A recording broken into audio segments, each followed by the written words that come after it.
الأصدقاء السلام عليكم. Bonjour ou bonsoir les amis. Bienvenue sur votre chaîne Bled Magharibia qui attend comme toujours vos encouragements et surtout en la partageant auprès de vous et auprès de toutes vos connaissances. Merci de nous recevoir chez vous en ce mois sacré. Un excellent Ramadan Mubrouk Saïd et en ces 10 derniers jours de ce mois, Mubrouk Awashirkum les Jami' et recevez tous nos bons voeux et les vœux de votre chaîne.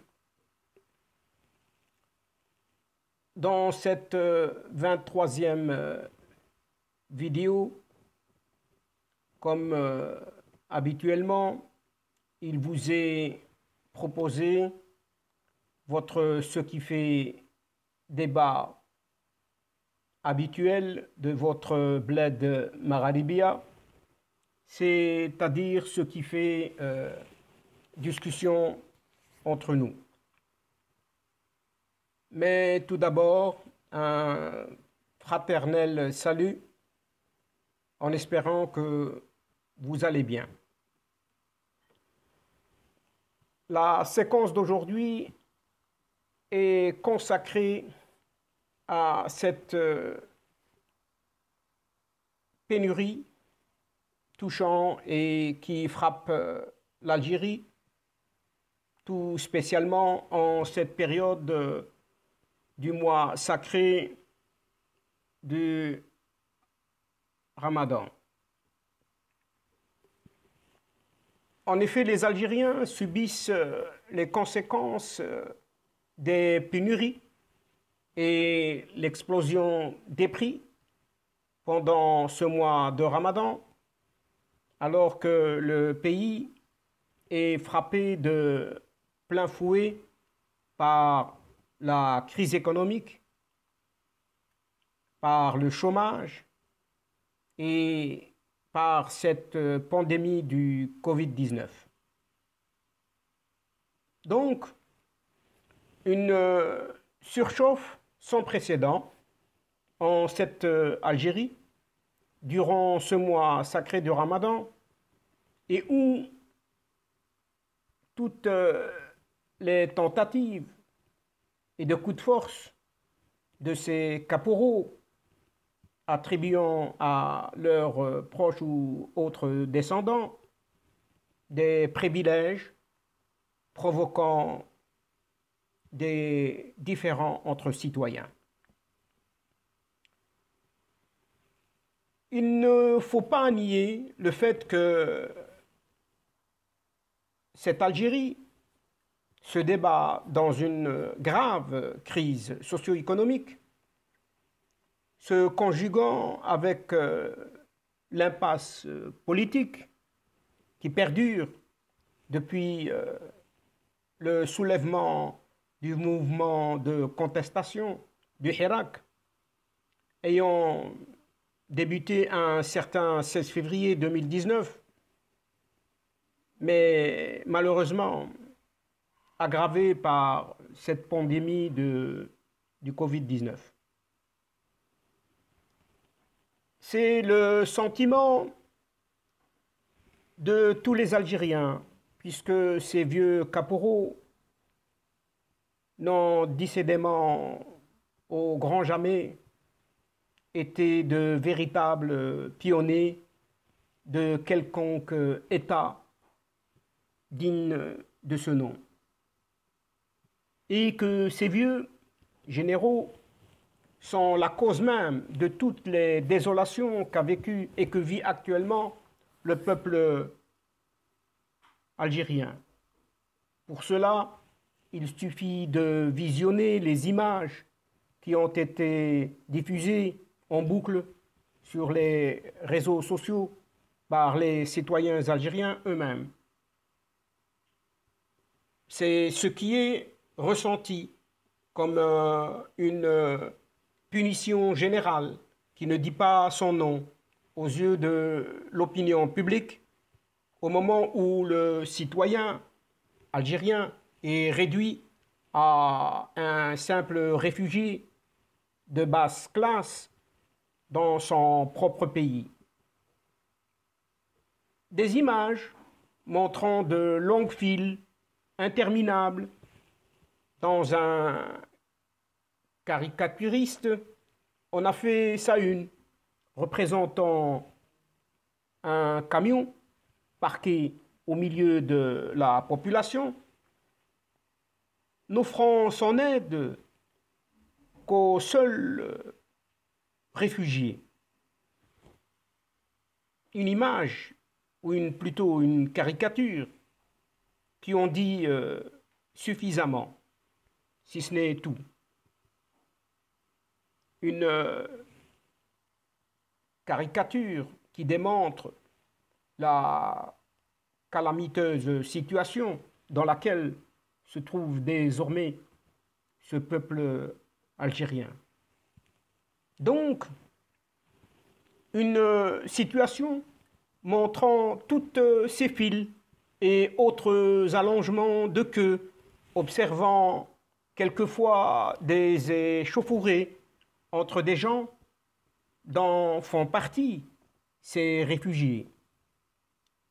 C'est à l'image de cette scène dans laquelle un jeune homme âgé d'une trentaine d'années qui a été tué dans la wilaya de Sfaif au nord-est algérien suite à une altercation pour une simple demande de sachet de lait.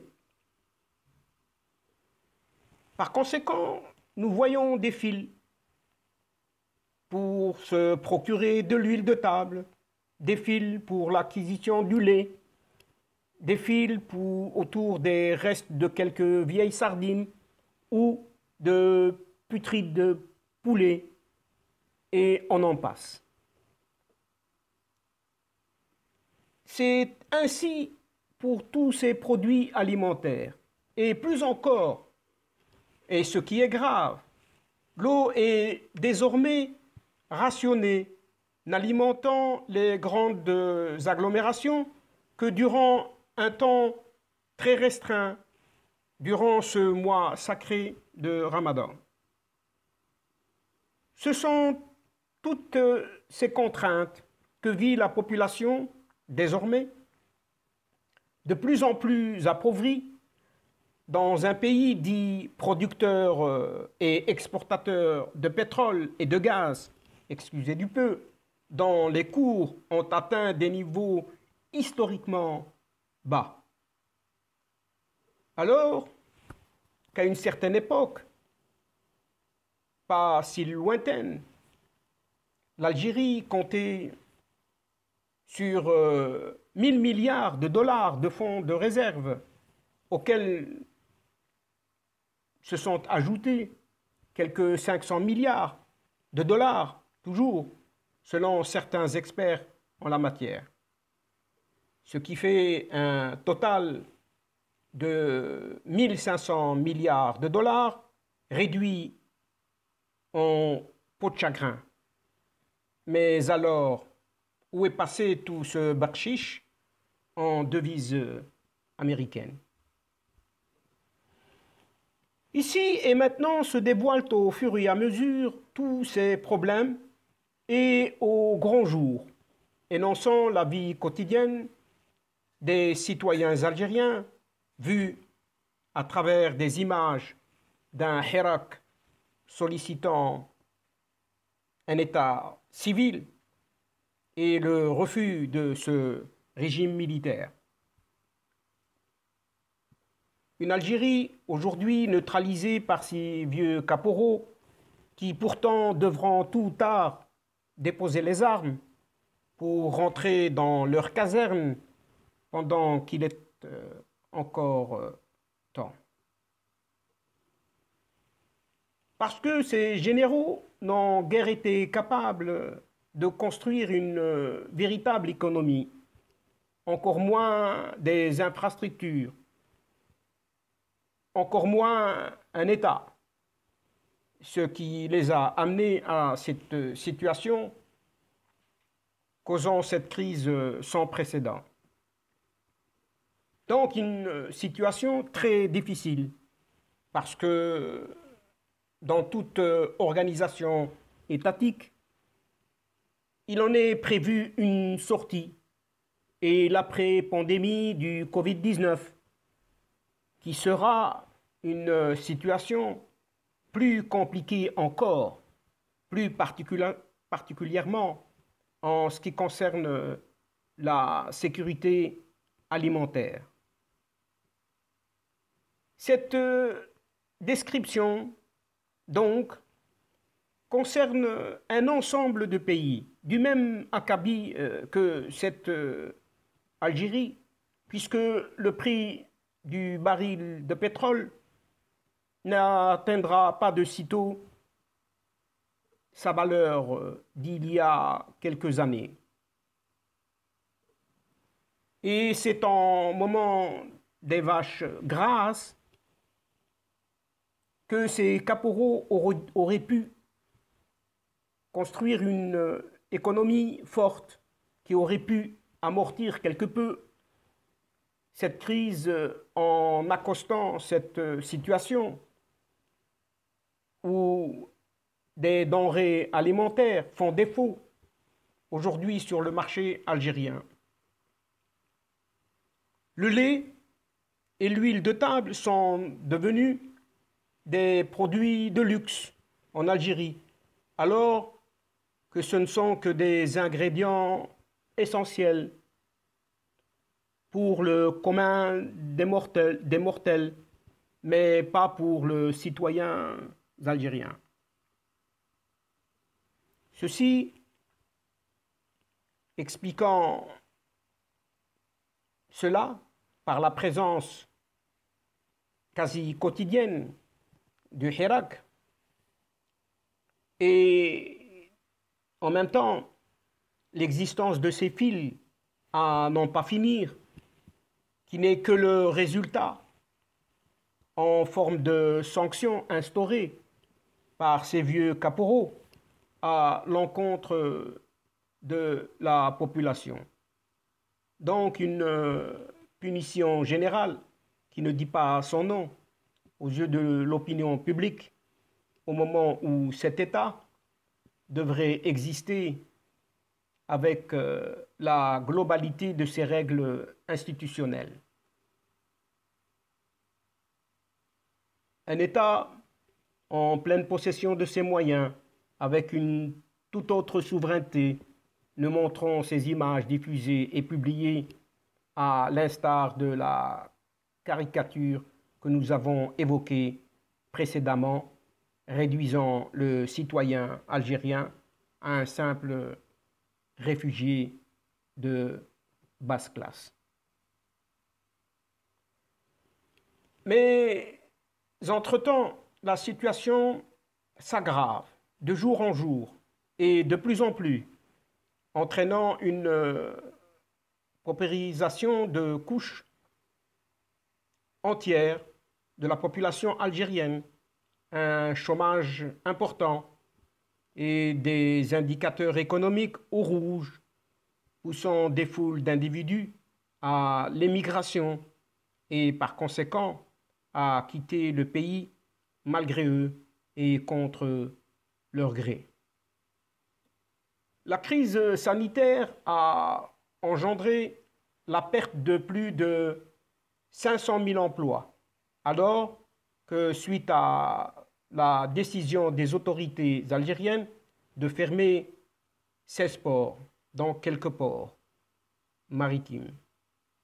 Et près de 4 000 travailleurs se sont retrouvés au chômage, forcés alors que la récente fermeture des usines de montage automobile, avec l'arrêt des importations de composants d'appareils électroménagers qui ont engendré la perte de plus de 50 000 emplois. Ce qui implique, ce qui entraîne des grèves, chômage et donc paupérisation, flambée des prix et pénurie en tout genre de denrées de base, confrontées à des files interminables en Algérie. Un front social qui s'ajoute à une profonde crise économique née de la chute de la rente pétrolière et aggravée par la pandémie donc du coronavirus. La gravité de la situation en Algérie se mesure à l'incapacité de son régime militaire à juguler l'inflation qui avoisine les 2,5%.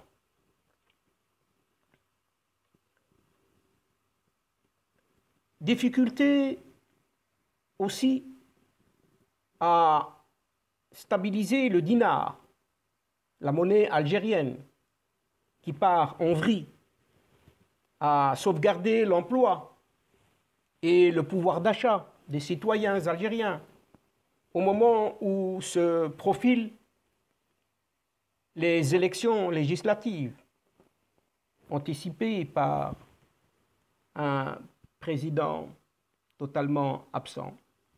Or, la crise sociale se mêle des mots habituels du jeûne du mois de Ramadan, à savoir pénurie, explosion des prix organisée par des spéculateurs, ce qui en est dit de plus en plus vorace, en forte criminalité. Des signes inquiétants pour le régime algérien et ses généraux. La poursuite des mouvements de protestation, du mouvement pro-démocratique du Hirak, tous les mardis et tous les vendredis, pour ne pas dire tous les jours, de très nombreuses arrestations violentes à Alger ont été opérées par la police et les interpellés ont été acheminés tel du bétail vers différents centres où la pratique de la torture est monnaie courante. À ne pas oublier tout de même que ce Saïd Chengriha, ce caporal de formation, mais néanmoins aujourd'hui chef d'état-major des armées, comme tous les pseudo-généraux algériens et fouillards de cette Amgala de 1976, au cours de laquelle plus de 100 soldats furent capturés par les forces armées royales marocaines et contre laquelle il a toujours conservé une dent féroce contre le Maroc. Aussi, plus des détenus d'opinion sont actuellement incarcérés en Algérie pour lien avec le mouvement de Hirak qui réclame un changement du système politique en place, un système mis en place depuis l'indépendance de 1962. Mais d'après la chercheuse Dalia Ghanem, chercheuse en géostratégie, qui souligne que la situation économique de l'Algérie s'aggrave jour après jour et entraîne la paupérisation de couches entières de la population, un chômage important Et bref, tous les indicateurs économiques sont au rouge. C'est ce que nous avons dit précédemment. Et selon le ministre chargé de la prospective, Mohamed Cherif Ben Mehoub, la crise sanitaire a causé la perte donc de 500 000 emplois minimum. Et ce n'est pas fini, puisque le Fonds monétaire international, le FMI, évalue à plus de 14% le taux de chômage. Signe inquiétant pour un régime paralysé face au retour du mouvement de protestation populaire dans la rue, la multiplication des conflits sociaux dans les services publics, postes, éducation, administration fiscale, chemin de fer, pompiers, secteur de la santé, éreinté par le Covid-19 et on en passe.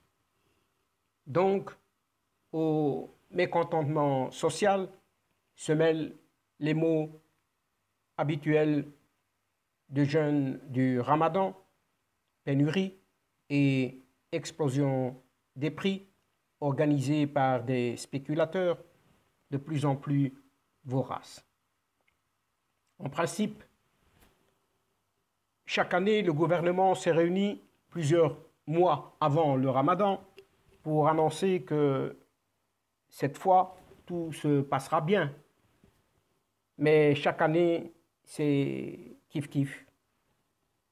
Spéculation et pénurie au menu du Sahaf Torkom.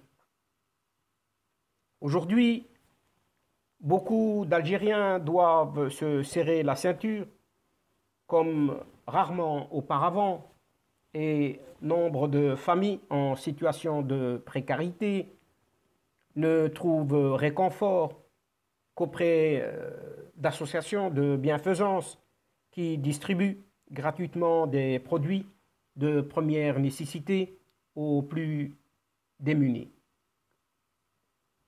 Devant l'inflation du prix de la pomme de terre, vendue 100 dinars, soit plus de 65 cents d'euros le kilo, les autorités ont dû en déstocker d'importantes quantités afin de permettre aux Algériens de s'approvisionner à moins de 50 dinars, soit 0,33 centimes le kilo.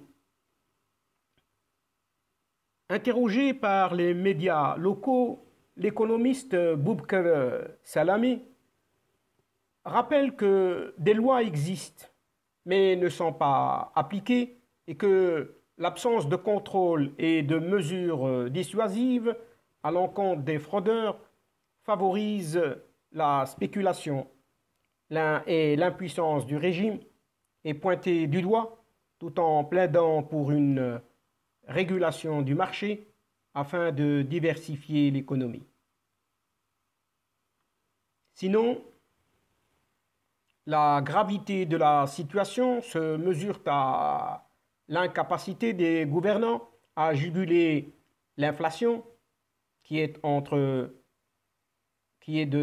2,4% en 2020, à stabiliser la monnaie nationale et à sauvegarder l'emploi ainsi que le pouvoir d'achat des citoyens. Alors que le salaire national minimum garanti, SNMG, équivalent du SMIC, stagne à 20 000 dinars, un peu plus de 125 euros, la Confédération des syndicats algériens, CSA, considère qu'un salaire minimum décent devrait atteindre 4 fois plus. Mais comment préserver le pouvoir d'achat avec un dinar aussi faible et qui ne cesse de se déprécier? Et pourtant, l'économiste Mansour Dedir ne cesse d'avertir que si le gouvernement fait le choix d'une dévaluation, en dehors d'une politique économique réfléchie, cela risque d'avoir des conséquences fâcheuses et le pouvoir d'achat des citoyens qui sera durablement affecté. Donc, une Algérie qui se trouve désormais face à une situation socio-économique très précaire en ce mois de Ramadan. La riposte du pouvoir ne sera que répressive. Pour le commun des mortels, algériens et algériennes, il est de plus en plus dur de faire son marché, tant les fruits, légumes, viandes blanches et rouges, poissons et autres produits alimentaires en soit connu une hausse vertigineuse ou sont totalement absents des états des marchés en ce mois sacré de Ramadan.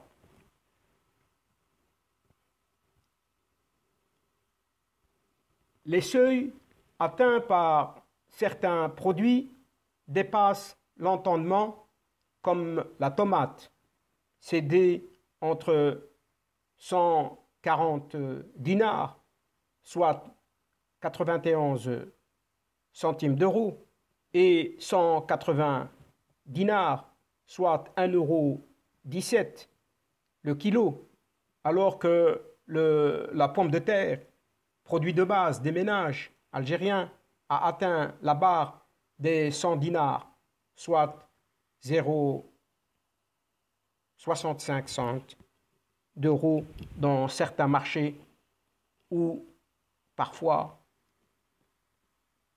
des produits sont introuvables. Et c'est ce qui se passe avec l'huile de table, le sucre, le lait en poudre et les œufs, etc. Les poches déjà bien vides, les smicards donc, et autres travailleurs mal payés sont encore une fois mis à rude épreuve et attendent de se faire plumer lors des fêtes religieuses à venir. La flambée des prix, conjuguée à la situation sanitaire et à la crise économique qui sévit depuis plusieurs années dans ce pays, alimentera davantage un mécontentement social déjà à son paroxysme et promet des lendemains qui déchantent. Si cette situation était assimilée ces dernières années à une gestion mafieuse issue d'un mariage macabre entre les institutions de l'État et les oligarques du pays. Et cela se confirme lorsque les dysfonctionnements ne se confinent plus à l'unique perturbation des prix des produits de première nécessité en s'élargissant aux services publics.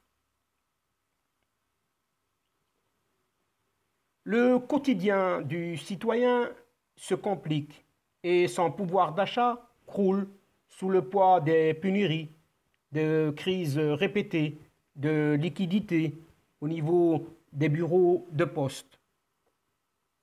Et pour rappeler cette ère de l'anarchie et du chaos social, même la gestion de la distribution de l'eau et de l'électricité n'échappe pas à ce phénomène. Et force est d'admettre que la saignée du Ramadan se confirme et prend un aspect particulier cette année, celui de la désillusion. Car, contre toute attente, et après les affres de la crise sanitaire et ses effets de précarité, la situation sociale et financière des citoyens se détériore à vue d'œil. Mieux, Mieux encore, les responsables algériens taisent la vérité sur la pandémie de la Covid-19, au point que le Centre de contrôle et prévention des maladies, le CDC, une importante autorité sanitaire américaine, vient de classer l'Algérie en zone inconnue. En effet, ce CDC a conclu que les données affichées par l'Algérie demeurent peu fiables et ne peuvent pas garantir la sécurité des voyageurs qui vont se déplacer en Algérie. Quant aux droits de l'homme, il est à relever que la liste des détenus politiques ne cesse de s'allonger en Algérie, où des dizaines de personnes viennent d'être tout récemment incarcérées pour leur opinion politique ou leur participation tout simplement à des activités liées au mouvement de Hirak. Ce climat régnant en Algérie en ce mois de Ramadan fait que le régime algérien a relancé la machine répressive, orchestrant des procès expéditifs à l'encontre de manifestants, ce qui reflète la volonté du régime des caporaux algériens d'étouffer la contestation populaire qui ne faiblit pas, mais qui, à contrario, se renforce par le sentiment de colère des Algériens à cause de leur quotidien alarmant. Et chers amis, et c'est ici que prend fin ce qui a fait débat ou ce qui a fait démonstration entre nous, en mettant un terme à nos discussions de cette journée ou de cette soirée, tout en vous souhaitant d'excellents moments en ces jours et en ces dernières soirées de ce mois sacré de Ramadan. Merci pour votre fidélité en vous souhaitant d'excellents moments ou encore une fois, Layali Ramadania Saïda et Mabrouk Awashakum lil Jami'. Au plaisir donc de nous retrouver prochainement pour la suite du programme de votre chaîne. Ainsi, nous vous prions de ne pas oublier d'aider votre chaîne Bled Magharibia en vous y abonnant et en la partageant autour de vous et auprès de vos proches, donc en distribuant ces séquences vidéo de votre chaîne. Je vous dis au revoir les amis. الأصدقاء السلام عليكم ورحمة الله تعالى وبركاته. À la prochaine fois et à bientôt. إلى اللقاء في حصة أخرى إن شاء الله. مع السلامة.